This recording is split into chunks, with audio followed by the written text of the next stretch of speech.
we have with us, thank you, Tapovarman. We have with us for this session today Mr. Manoj Kothari, a solution architect and project manager with over 12 years of experience across sectors like travel, healthcare, retail, mobility, and e-learning. He specialized in blockchain technologies, AI solutions, and data analytics. So, and Mr. Kothari is also known for his combined strong technical expertise with a practical mentoring driven approach, helping teams and startups to translate ideas into scalable tech solutions. Today, he'll be leading the session on blockchain and Web3 basics, help us to understand how these technologies are shaping the digital future. So, please be attentive during the session, students, I request. In case you have any query, question, please feel free to ask, right? Over to you, Mr. Kothari. Now you can take over the session. Thank you. Thank you so much. So, hello guys, how are you today? So today we are going to study, good evening. So today we are going to study about some fundamentals about blockchain. So, any of you know what is blockchain even?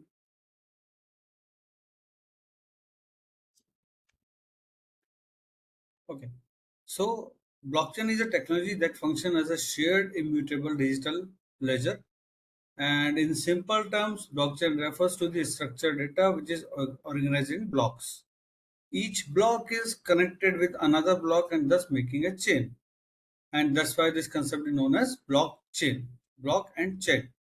I think you all must be aware, I mean, how it is working. So, uh, blockchain is a chain of blocks, and each block contains the crucial data like list of transactions, a timestamp, and a unique identifier called as cryptographic hash. So that means, I mean, so each block will contain a crucial data and list of transaction and timestamp and a unique cryptographic hash. So what is cryptographic hash? So cryptographic hash is a hash generated from the block's contents and the hash of the previous block, ensuring that each block is tightly connected to the one before it. So if you have, seen the linked list, or if you have heard about the linked list, what happens is the first block of the linked list is mapped to the second one via the next pointer, and so on. And that way we can traverse from first node to the last node of a linked list. So similarly, in the blockchain, we have the hash of previous blocks in the current block, and current block's hash will be in the next block, and so on. It will be connected. So, but like I said, every block will have the hash of previous block. So what will happen to the first one? So first block will be known as genesis block because it does not have any previous hash of the previous block hash. So the hash of that genesis block will be created by the data or the transactions of that particular block along with the timestamp. And then this hash will be used and consumed in the next block, and so on.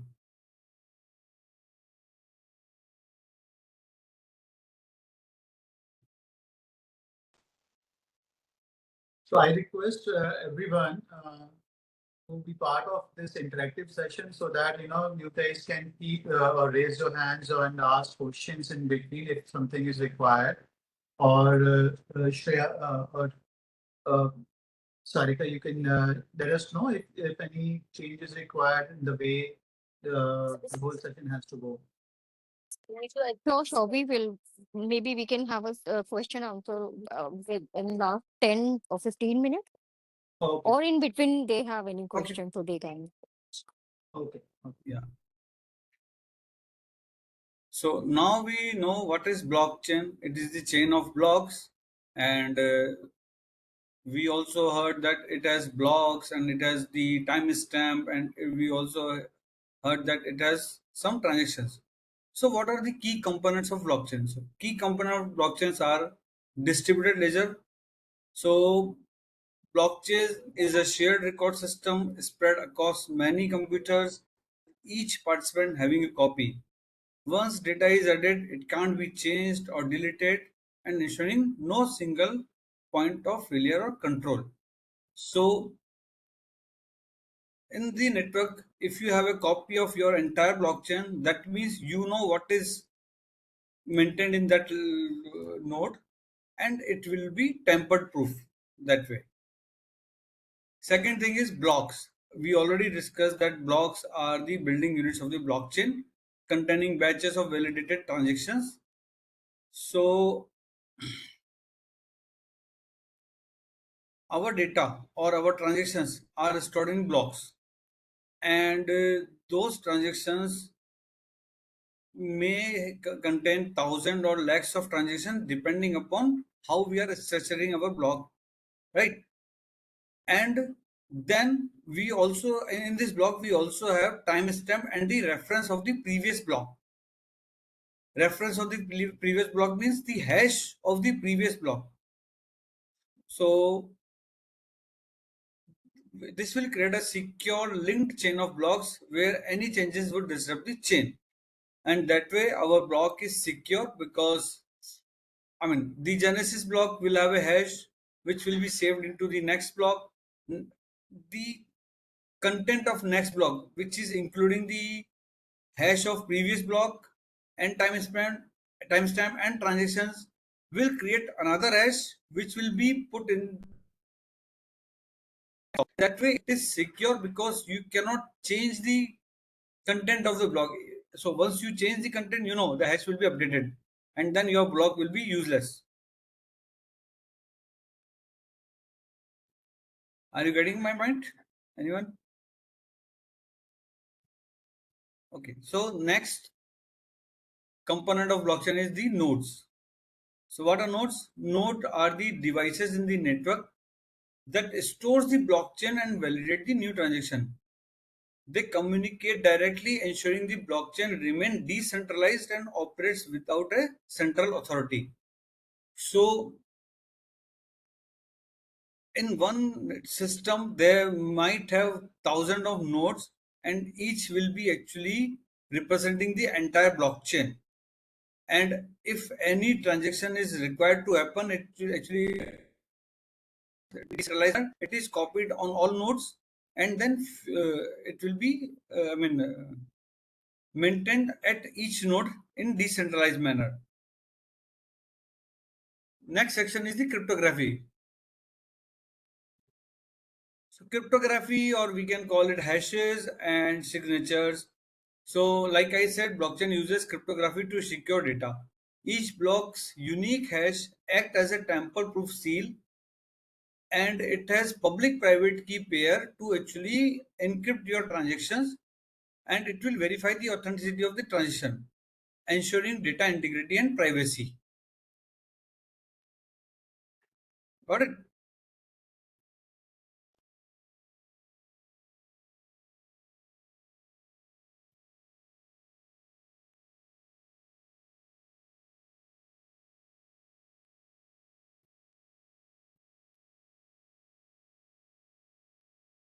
Uh, okay.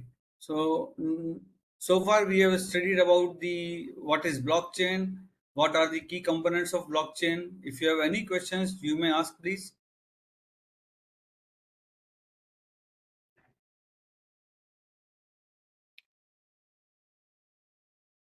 So in the previous slide, we were talking about nodes, and we were also saying that these nodes are actually maintain the transactions and actually help us in creating the blocks.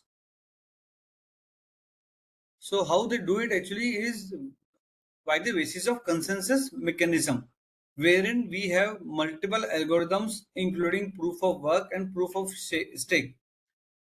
These algorithms will actually prevent the fraud by ensuring that the majority of the network agrees on each new block. So like like I said, we have thousands of nodes in each network, and they all nodes can agree or disagree to the blockchain's state using this consensus algorithms. And based on majority or based on actually proof of work or proof of stock algorithm, we will make sure that these nodes are tampered proof. Okay. So what are the benefits of blockchain? Blockchain often offers distributed control, cryptographic security, transparent auditability, consensus-based validation, and flexible programmability.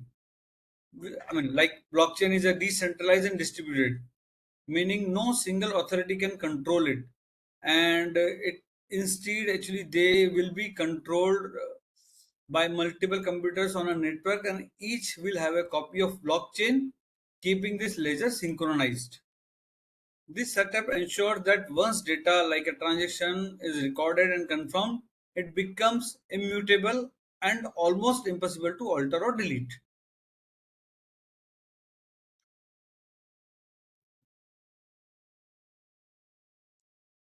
And since we said that it is, so it has distributed ledger which is shared and updated with every incoming transaction among the nodes connected to the blockchain, and all these things are being done in the real time as there is no central server controlling the data.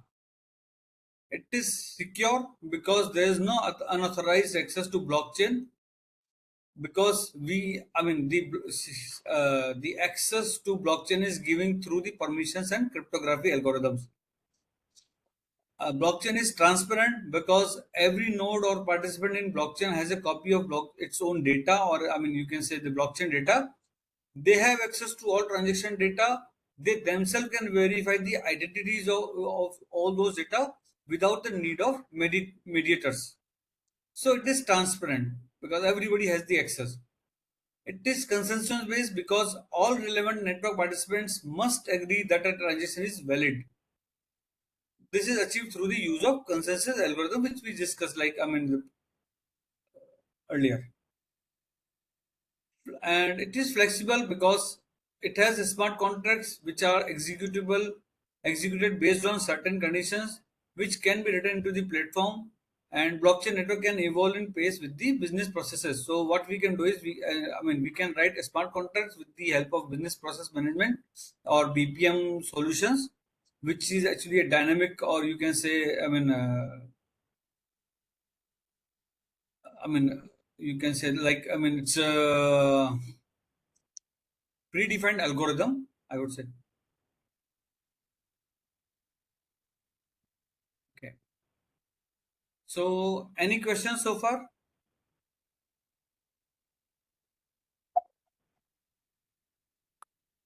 Student, by request, please, if you have any question, feel free to ask. If you know not, maybe you can put them in the chat box or please respond.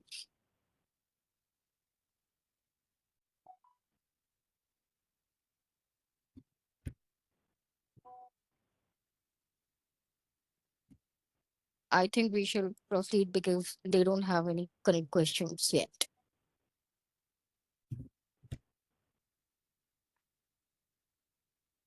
Okay.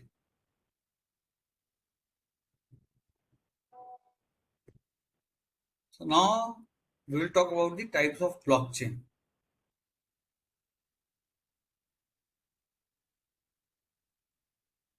So as you can see, we have four type of blockchains like public blockchain, private blockchain, hybrid, and consortium.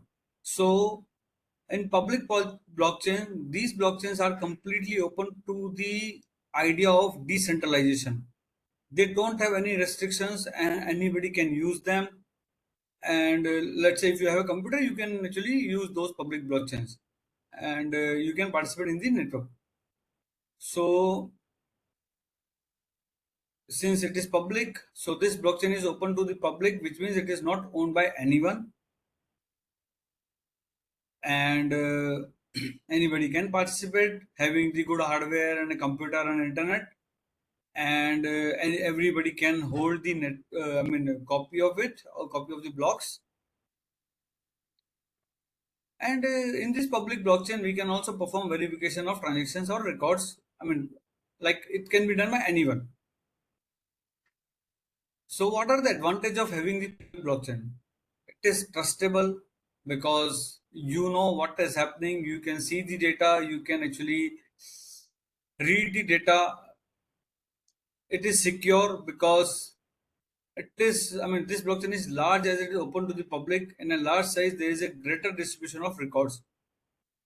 It is anonymous because it's a secure platform to make your transaction properly. At the same time, you are not required to reveal your name and identity to participate because it's on public, and it is decentralized. Like, I mean, the basic concept of blockchain is decentralized, which you can achieve by this public blockchain. And there is no single platform that maintains the network. Instead, every user has a copy of the ledger. Like we discussed, that every node has its own data, and a node can be, I mean, maintained by any user. See, if we have any advantages, we also have some disadvantages as well. So, what are the disadvantages with public blockchain? So, like processing, the rate of transaction process is very slow because it's a large size data. Verification of each node will take a lot of time. Second disadvantage will be acceptance, like there is no central authority or no comments. So you might face issue of the acceptance because everybody might actually claim this node as the secure block, which may not be true. And third disadvantage is energy consumption because this proof of work algorithm, like we discussed earlier, proof of work is highly energy consuming and it requires good computer hardware to participate in the network. So you would need a, I mean, very good computer system to be able to make it working.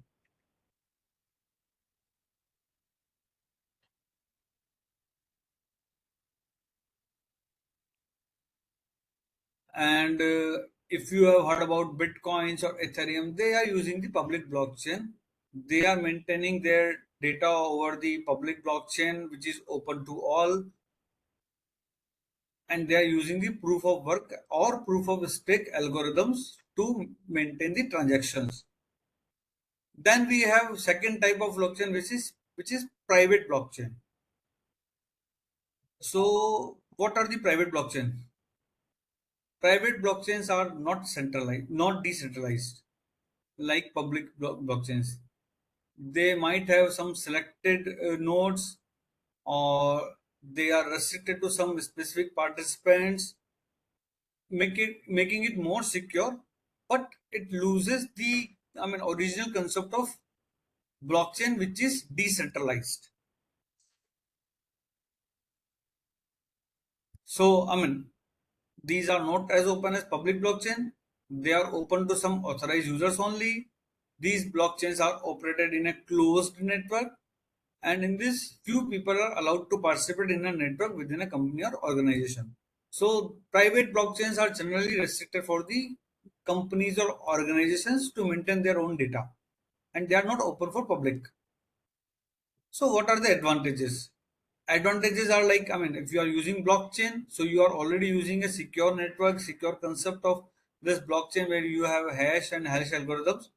So, advantages are speed, like the rate of transaction is so high because you have very small size and verification is among few people only.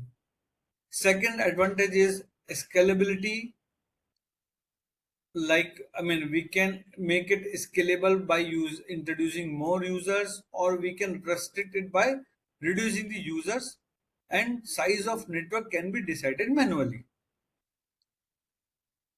So third advantage is privacy because it is not open for all, it is not a public blockchain, so it has increased level of privacy for confidentiality reasons as the business is required. So let's say if business is for closed people only, I mean, we don't need to actually make it public. So that way we can utilize the privacy of this concept.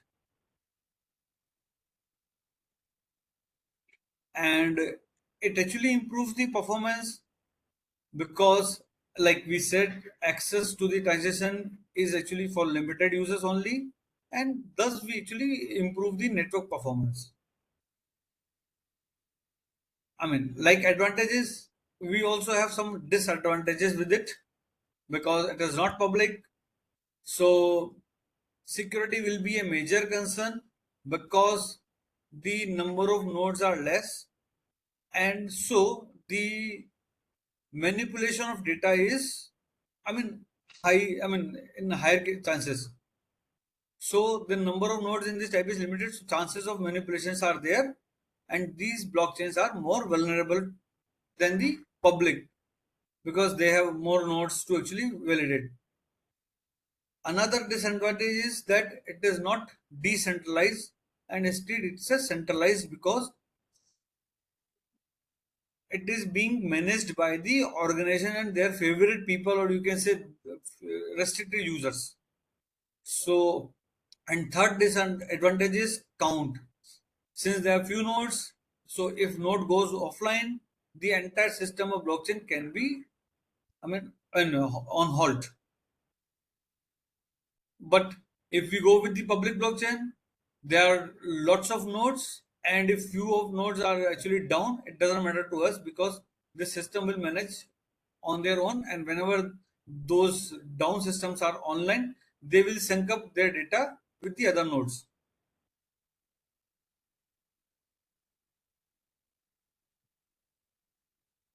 So, what are the use cases of this private blockchain? So, I mean, it is required when we have internal auditing system, internal voting mechanism, or some asset management within our organization.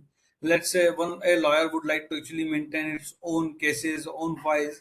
So, those cases actually they we can utilize the private blockchain. Then we have another concept of blockchain which is known as hybrid. What is hybrid? Hybrid means it's a mix of public and private. So some part of blockchain will be managed by public and some part of blockchain will be managed by private. So I mean it's permission based and permissionless system as well, and data might be of multiple categories which is managed by public and private users. And here user can access information via smart contracts because smart contracts are must for managing public and private combination.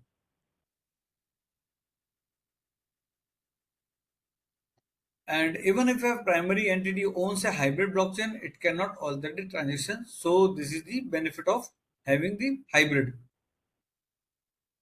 And what are the advantages over this on public or I mean private? So the most advantageous thing is like ecosystem.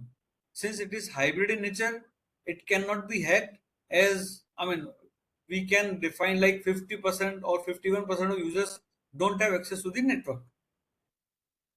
It the cost is also another advantage because we have few nodes as private and transactions can be cheap, but public is also managing nodes and they might be read only and not editing or not actually making the transactions. So that way it is cost effective as well as secure. Third Mr. is the Kothari, architecture. I'm sorry for the interruption. We have a question in the chat box. Could you please Okay. give a live example for in the real world? It is from Tadeva. For hybrid or private or public? Tadeva, you can maybe ask directly. Yeah, please. What was your question?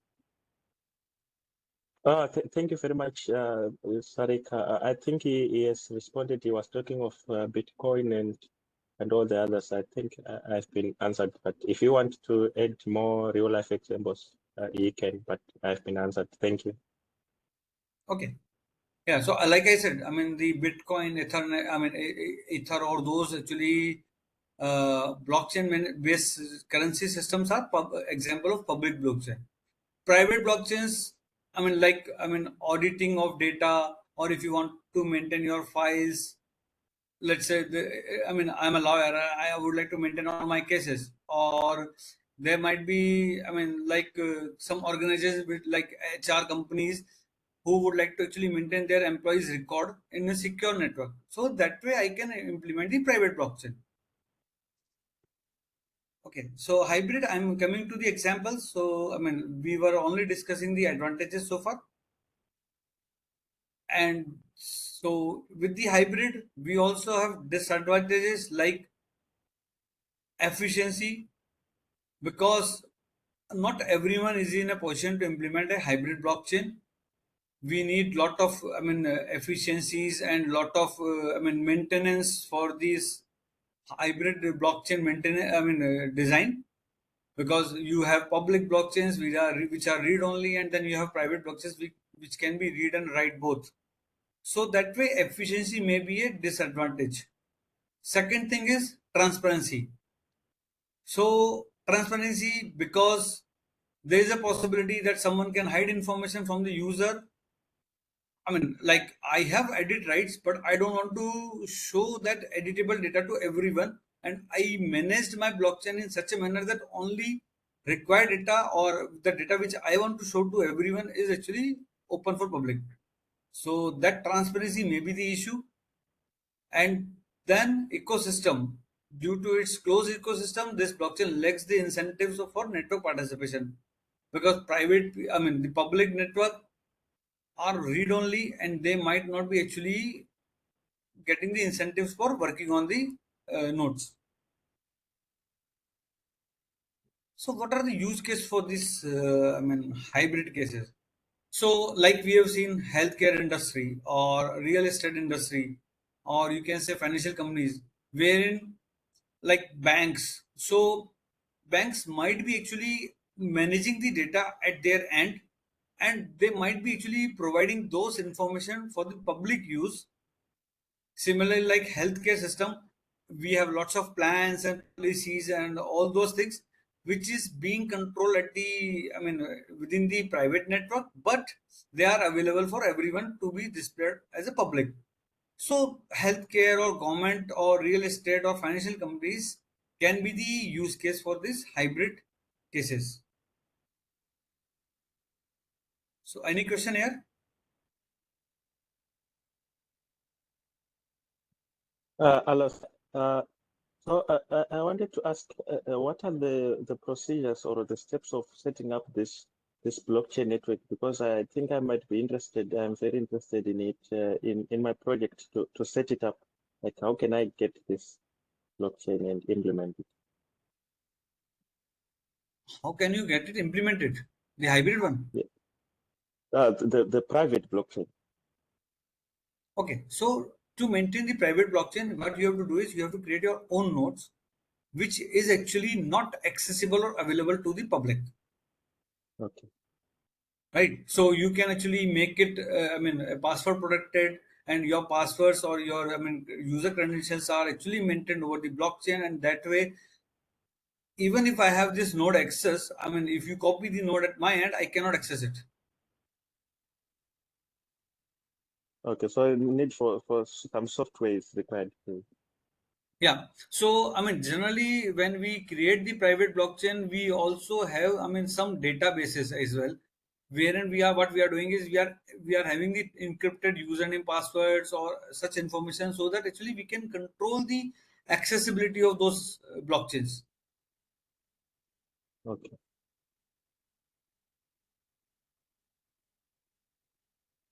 Okay. Anything else you would like to know?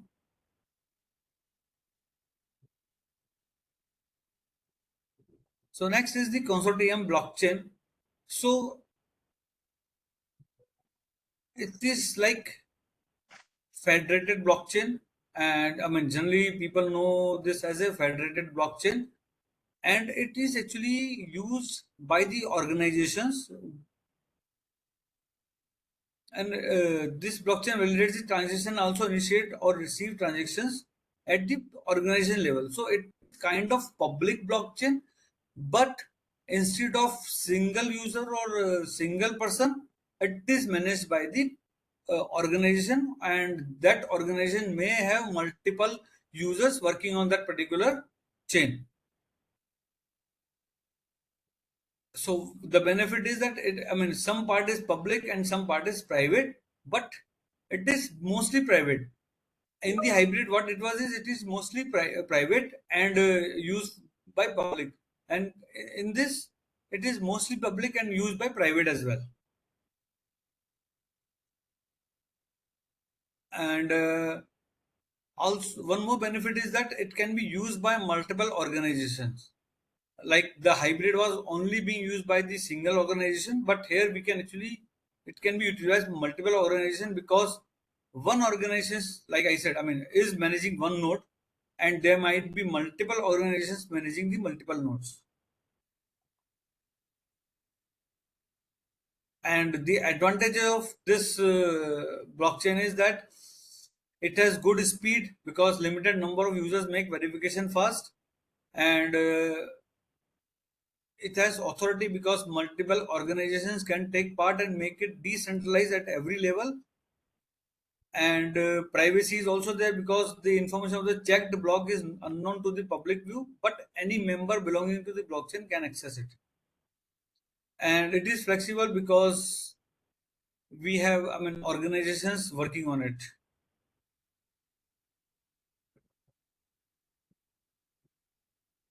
And few disadvantages as well, like vulnerability, because if a few nodes are getting compromised, there is a greater chance of vulnerability in this blockchain. And it can be hacked if the organization become corrupt, because one organization is managing the blockchain, and if it is corrupt, or if it is asking its users to actually make it tampered, then actually transparency may be the issue.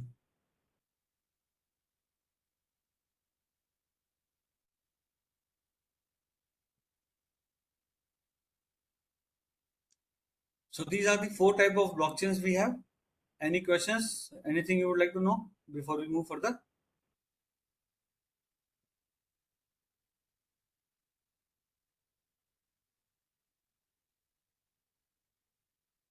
Okay, allow me to move further. So how blockchain works? Ah, sorry.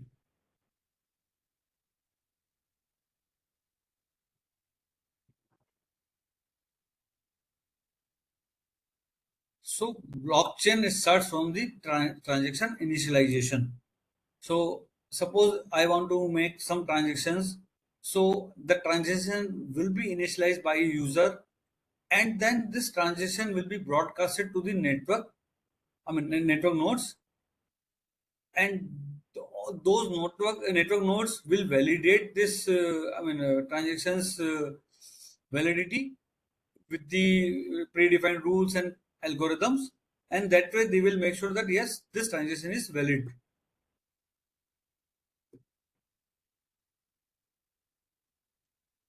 And this transaction is actually encrypted using the public and private keys. So after the initialization of the transaction, the second part is verification of transaction. So, I mean, like I said, this transaction is actually transmitted to the network, which is peer-to-peer computer distributed across the world, if we are talking about public blockchain. So, all the nodes on the network will check the validity of the transaction. Like, I mean, let's say if it is currency, I mean, amount based, then we will see whether user has sufficient balance or any availability to perform this transaction or not. Right? So, third part is formation of a new block. Like, I mean, transaction is now validated by everyone in the node. So this transaction will be now being written to the block. And one block may have multiple transactions, I mean, thousands of transactions, depending on how we are sizing the block.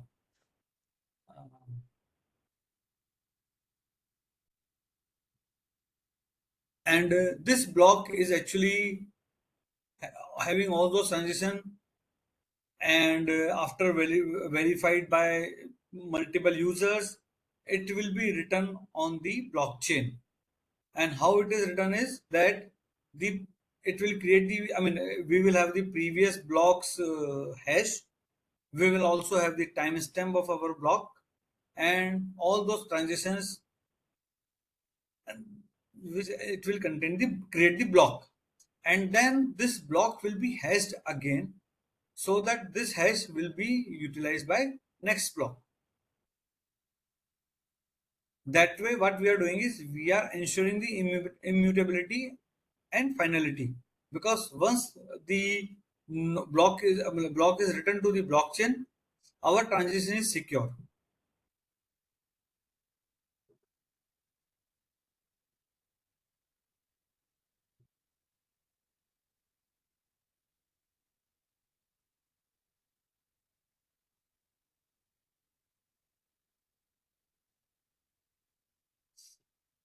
So once the block is added to blockchain, our transaction is marked complete.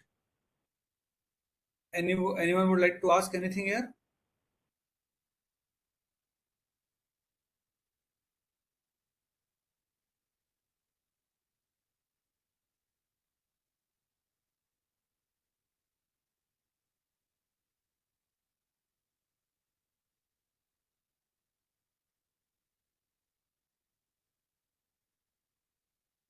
Okay.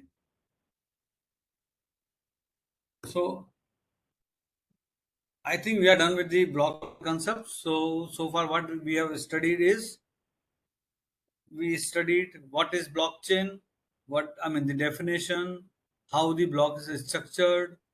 Then we also studied the key components of blockchain like distributed ledger, blocks, nodes, and how cryptography is actually working on the blockchain.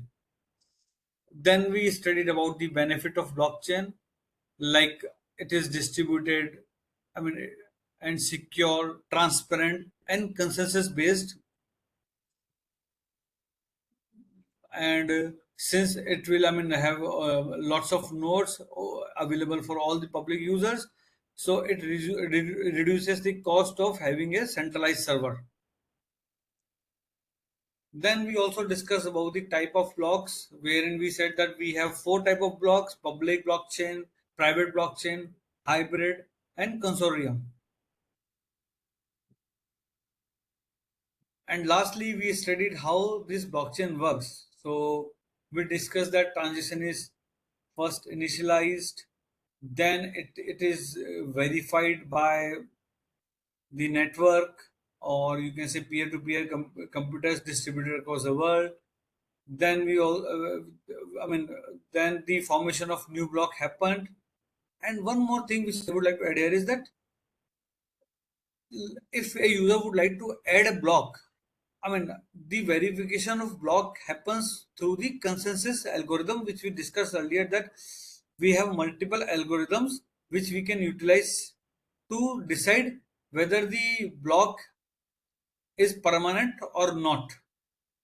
And because not every node can allow, can actually add the block, and I mean, there should be a mechanism to decide which, I mean, which transactions or set of transactions should be added in the block, and who will be adding that block. So based on that consensus algorithm, block is added, and the node which adds that block is known as miners.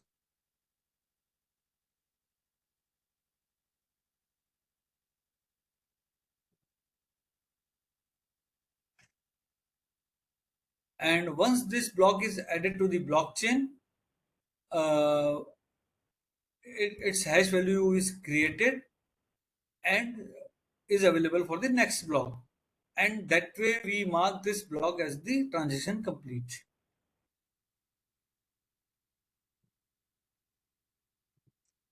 So anything, any questions in the blockchain concept?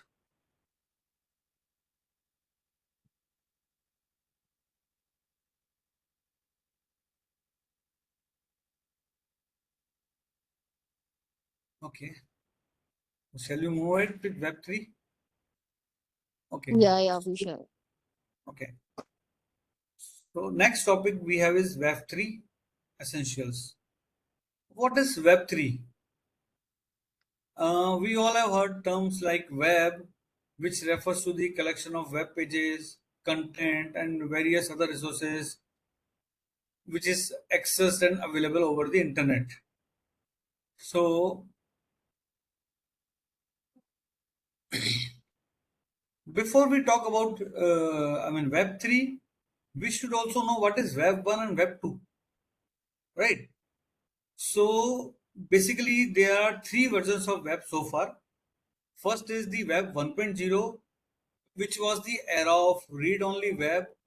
I mean, we must have seen lots of websites in early 90s and late 2000, wherein the users were creating the read-only websites, and they were not able to interact, but they can only show the information related to their, system, their technology, or their concepts, or you can say it was like, your visiting card, and it was created using HTML and HTTP technologies, and these were the purely static websites which were navigated through static, your links only.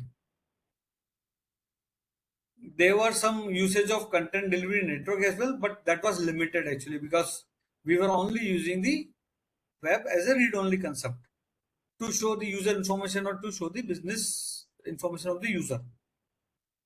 Then we got to know about the Web 2.0, which was shaped with the help of HTML5. You must have heard about HTML5, which was actually, launched in around 2005 or 2000, between 2010. So, Web 2.0 was shaped with HTML5, JavaScript, many more programming languages like, .NET, Java, Angular, React, and many more languages we actually got to see in this Web 2.0 concept. Right now, what we are seeing or using is Web 2.0. And with Web 2.0, what we got is we got social media like Facebook, Instagram, WhatsApp, and we also got to know edtech or technologies wherein things are actually managed over the internet and it is dynamic.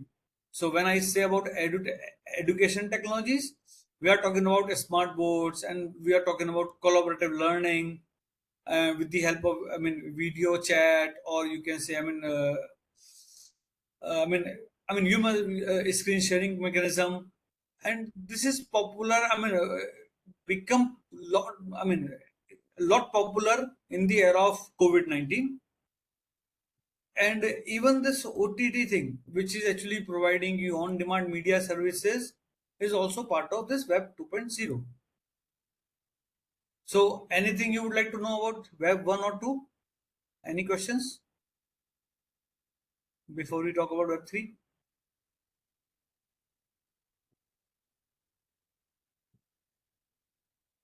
Okay, so moving ahead. What is Web 3.0? So, Web 3.0 is defined as a decentralized web architecture that is based on blockchain. We already have studied decentralized concept, a few minutes ago. So we know, what decentralized mean. So Web 3.0 is based on blockchain, and it also actually, talk about the artificial intelligence, and it has a concept of token-based economics as well.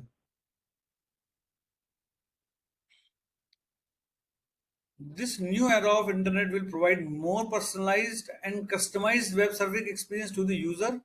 It has potential to change the way of managing information and monetization of internet.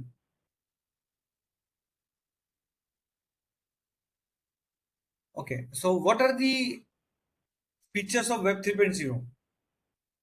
The first feature is that it is decentralized, like we discussed. So the user's data might be stored at distinct location and data sharing will be based on peer-to-peer network. So here, we are leveraging the blockchain to create a more secure, transparent, and user-controlled internet experience. Then the another benefit of or feature of Web 3.0 is that it is permissionless. Permissionless because it is decentralized peer-to-peer network. Anyone can use it without any authorization and interference from the governing body. and the exchange of information will rely on only the senders and receivers, like we are doing in the blockchain. We also talk about AI and ML in this. So what we are doing here is we are applying the artificial intelligence and machine learning algorithm to make this web 3.0 experience more greater, and we are making our computer smarter than ever before. And now, we are able to understand the meaning or context of user requirement and needs, with the help of AI and ML. And now, there are a lot of AI concepts which you can see with the generative AI and agentic AI, like Gen AI, ChatGPT, Copilot. Lot of interfaces are available for this AI and ML, which is actually, the pathway of Web 3.0. The fourth benefit is connectivity. So the resources and service availability on the internet will be more interconnected because it is decentralized and distributed, and I would be able to access it from the nearest network, and I don't need to go to the centralized system to get the data, which might not be actually in my location and which might give me a slower experience with Web 2.0.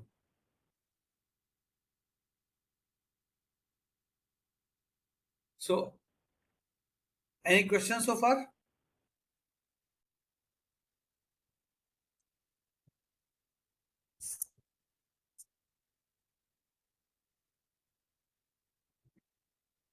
Okay.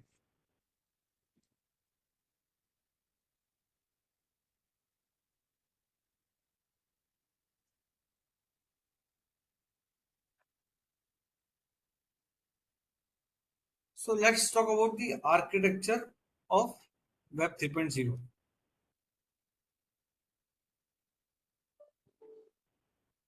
So Web 3.0 is, like we know, successor of Web 2.0 or Web 2. I mean, which is we are using, right these days. And Web 3.0 is built on a decentralized model powered by blockchain technologies that gives more ownership of the online content to its owners and not to the tech giants like in Web 2.0.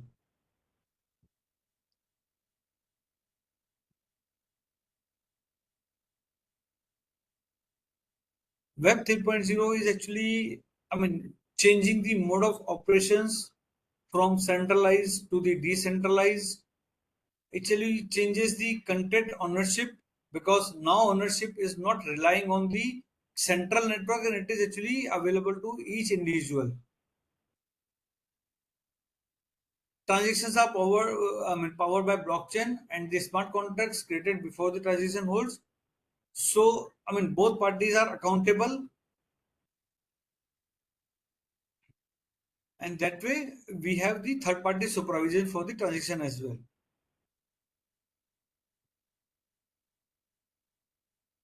This architecture is built on peer-to-peer model, like we already have discussed about this. Decentralized mechanism, which is actually peer-to-peer system.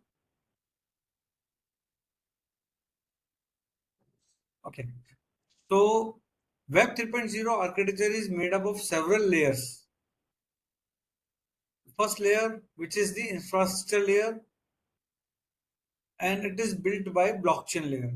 So here blockchain means blocks of information chained together and involved in distributed ledgers. Then it has networking protocols like IPFS, interplanetary file system, which is used for decentralized storage of the data to be transmitted and stored. And in the protocol layer, we have consensus mechanism. Like we already discussed what is consensus mechanism in blockchain discussion, that we have few algorithms like proof of work or proof of state, which we can use to make sure that addition or validation of block is controlled with this algorithm. In protocol layer, we also have a smart contract platform which is built specifically to facilitate the creation and execution of smart contracts like Ethereum or smart chain is the example. The third layer of architecture is service layer. In the service layer, we have the smart contract layer, which is directly connecting to the blockchain layer, and it consists of smart contracts, which are tools that ensure that both parties involved in the transaction adhere to the stipulated rules and regulations. The other layer of service layer is identity and access layer. So decentralized identity verification procedures are actually uses lot of mechanism to stop unauthorized users from accessing the application or website sensitive modules. And there, with the identity, we got to have the authentication and authorization services so that a specific user or validated user are able to work on it.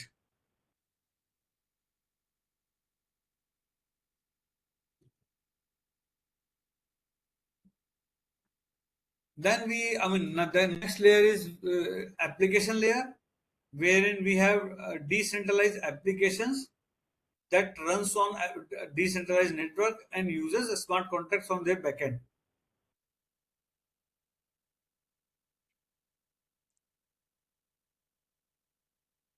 We can also have front-end user experience with this application layer, wherein the front-end user interface will actually interact with the D apps or decentralized apps, and the blockchain presented in their backend will be actually used as the backend component.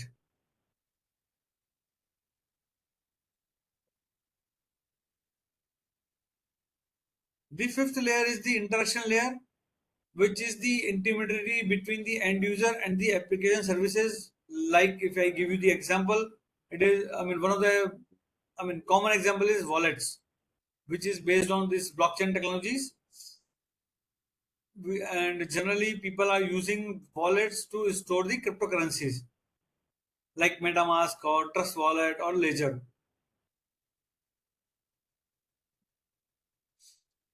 And this interaction layer actually it manages the virtual or digital currency, which is using the cryptography for security, and the tokens are the virtual assets or utilities on a blockchain. And most famous token in this is the NFT, non-fungible tokens, which are unique token to represent the ownership. Then we have governance layer, which is managed by the DAOs or decentralized autonomous organizations. And these are the companies which are governed by the decision of token holders and by contracts, and they are termed as DAOs or DAOs. And there are a few examples like MakerDAO, Aragon, which is managing these Web3 architecture for governance purpose.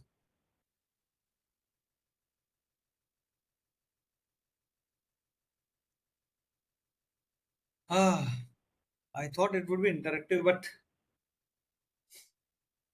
any questions with Web3?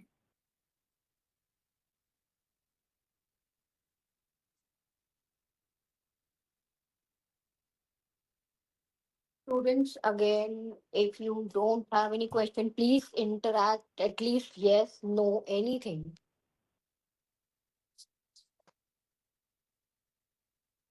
Yeah, and if you would like to recap, actually, since I am done with the content, so if you would like to recap, I can go ahead and start again. Or if you have any questions in any specific concept, we can discuss.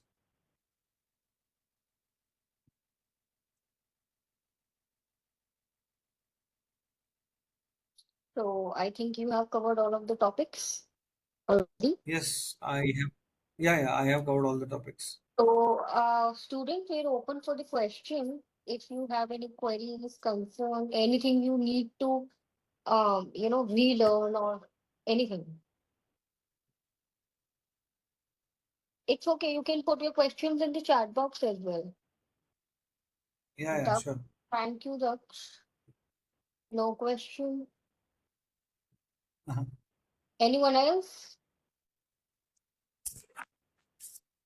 Mr. Kothari, since no one is asking anything, so I guess it would be more helpful if you could share a few maybe videos or something. Thank you, Dipanshu. Because tomorrow is the why we're encouraging you to ask question. Tomorrow will be the open house for this workshop you were learning Okay. today. So it would be helpful to if you have any queries regarding this, it would be you to helpful tomorrow. Yeah, so I was saying, if they don't have any questions, you can help them to understand maybe through some YouTube videos or something. If you have some, yeah, I don't Gaurav. have right now any YouTube No, video no, you can reference, but search what I it can do is online. I can share over YouTube. email. Sorry. Yes, Harika. I was just saying you can search it online while you are sharing. You're already sharing your screen. So Mm-hmm. these videos would be helpful for our student to understand more clearly and have a clear picture of these topics. If you have any, you could show us anything in video form or something. I think, It's okay. Please do that. Sarika, we can also share this information on email. Mr. Manoj can send it across on email. Will it work? We can, but since Okay. to in the process of making this session more engaging and help them to understand it is while Mr. Kothari is already sharing his screen, he can Yeah. maybe go to the YouTube and search a few videos, couple of videos to show our students. Yeah, actually, there's a lot of information on YouTube, so we need to be sure that whatever we are sharing is actually something worthwhile, not just another information. But still, Mr. Kothari, anything which If you would like to it's okay, share you in can take case? a 10 minutes of break in between, or maybe you can find a Yeah, few. no problem, no Okay, problem. sure. That's fine. Would that work? Yep. So, Manoj sir, can you please check in case if you find something which is useful and can help benefit the students for from any perspective?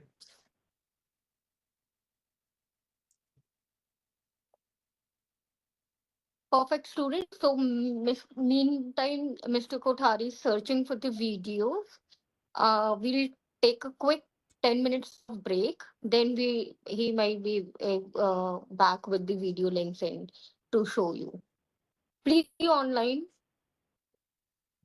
Don't drop the call.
Hello, Mr. Kothari.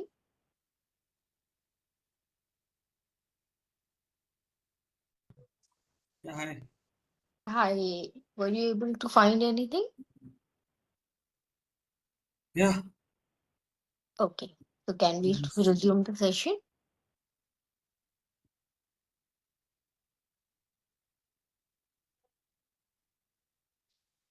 Okay. Just give me a Yeah, second. please go ahead.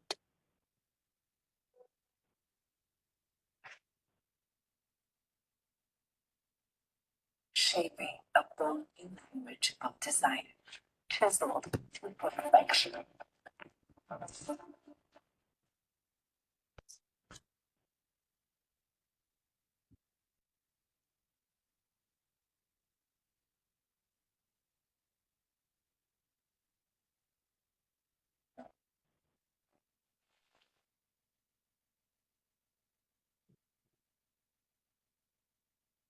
Seamless, flawless.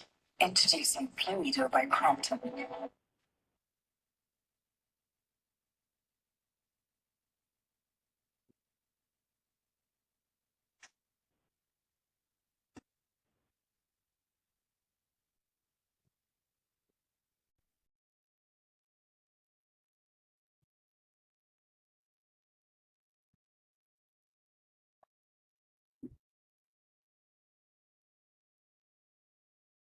If you're saying something, we are not able to hear you. No, Neither can see your screen. yeah, just share. Okay. Just a second.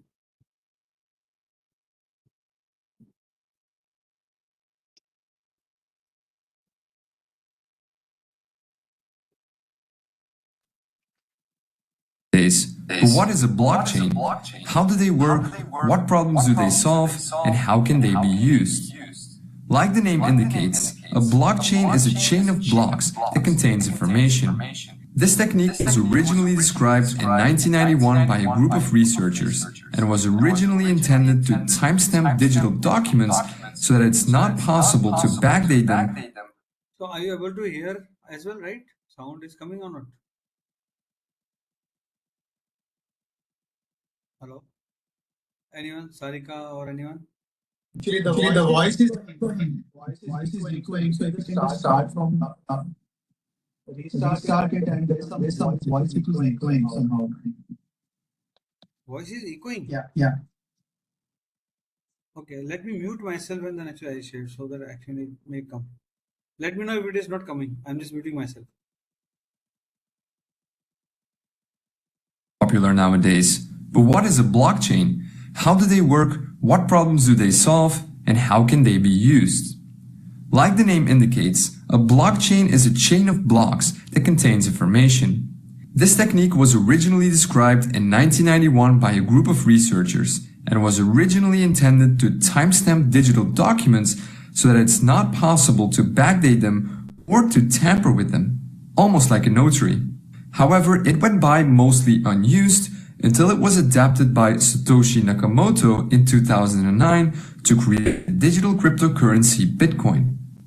Now, a blockchain is a distributed ledger that is completely open to anyone. They have an interesting property. Once some data has been recorded inside a blockchain, it becomes very difficult to change it. So how does that work? Well, let's take a closer look at a block. Each block contains some data, the hash of the block, and the hash of the previous block. The data that is stored inside the block depends on the type of blockchain. The Bitcoin blockchain, for example, stores the details about a transaction in here, such as the sender, receiver, and the amount of coins. A block also has a hash. You can compare a hash to a fingerprint. It identifies a block and all of its contents and is always unique, just as a fingerprint. Once a block is created, its hash is being calculated. Inside the block will cause the hash to change. So in other words, hashes are very useful when you want to detect changes to blocks. If the fingerprint of a block changes, it no longer is the same block. The third element inside each block is the hash of the previous block. And this effectively creates a chain of blocks And it's this technique that makes a blockchain so secure. Let's take an example. Here we have a chain of 3 blocks. As you can see, each block has a hash and a hash of the previous block. So block number 3 points to block number 2, and number 2 points to number 1. Now the first block is a bit special. It cannot point to previous blocks because, well, it's the first one. We call this block the genesis block. Now let's say that you tamper with the second block. This causes the hash of the block to change as well. In turn, that will make block 3 and all following blocks invalid because they no longer store a valid hash of the previous block. So changing a single block will make all following blocks invalid. But using hashes is not enough to prevent tampering. Computers these days are very fast and can calculate hundreds of thousands of hashes per second. You could effectively tamper with a block and recalculate all the hashes of other blocks to make your blockchain valid again. So to mitigate this, blockchains have something that is called proof of work. It's a mechanism that slows down the creation of new blocks. In Bitcoin's case, it takes about 10 minutes to calculate proof of work and add a new block to the chain. This mechanism makes it very hard to tamper with the blocks because if you tamper with one block, you'll need to recalculate the proof of work for all the following blocks. So the security of a blockchain comes from its creative use of hashing and the proof of work mechanism. But there is one more way that blockchains secure themselves, and that is by being distributed. Instead of using a central entity to manage the chain, blockchains use a peer-to-peer network and everyone is allowed to join. When someone joins this network, he gets a full copy of the blockchain. The node can use this to verify that everything is still in order. Now, let's see what happens when someone creates a new block. That block is sent to everyone on the network. Each node then verifies the block to make sure that it hasn't been tampered with. And if everything checks out, each node adds this block to their own blockchain. All the nodes in this network create consensus. They agree about what blocks are valid and which aren't. Blocks that are tampered with will be rejected by other nodes in the network. So to successfully tamper with a blockchain, you'll need to tamper with all the blocks on the chain, redo the proof of work for each block, and take control of more than 50% of the peer-to-peer network. Only then will your tampered block become accepted by everyone else, so this is almost impossible to do. Blockchains are also constantly evolving. One of the most recent developments is the creation of smart contracts. These contracts are simple programs that are stored on the blockchain and can be used to automatically exchange coins based on certain conditions. More on smart contracts in a later video. The creation of blockchain technology piqued a lot of people's interest. Soon others realized that this technology could be used for other things, like storing medical records, creating a digital notary, or even collecting taxes. So now you know what a blockchain is, how it works on a basic level, and what problems it solves. Want to learn how you can implement a simple blockchain in JavaScript? Then check out this video here. And as always, thank you very much for watching.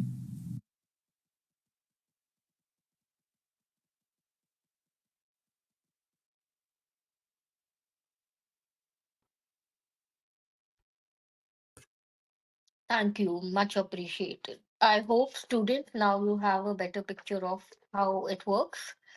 Any questions?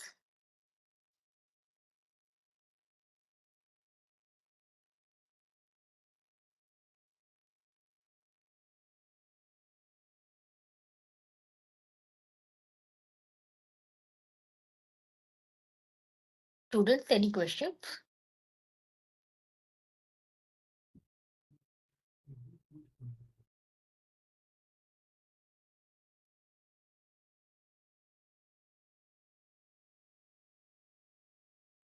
I guess no more questions, Mr. Kothari. So, can we wrap up this call for today? Yeah, sure. Okay, perfect. So, students, let's meet tomorrow in the open house. Please be prepared with the questions. And Again, I'll request be a more attentive and interactive. Go study, revise whatever Mr. Kothari have shown you, taught you today, and how you can implement it in your MVP and your tech, right? So I'm assuming no further questions you have. So we are wrapping this call for the today. Let's see you all tomorrow, same time.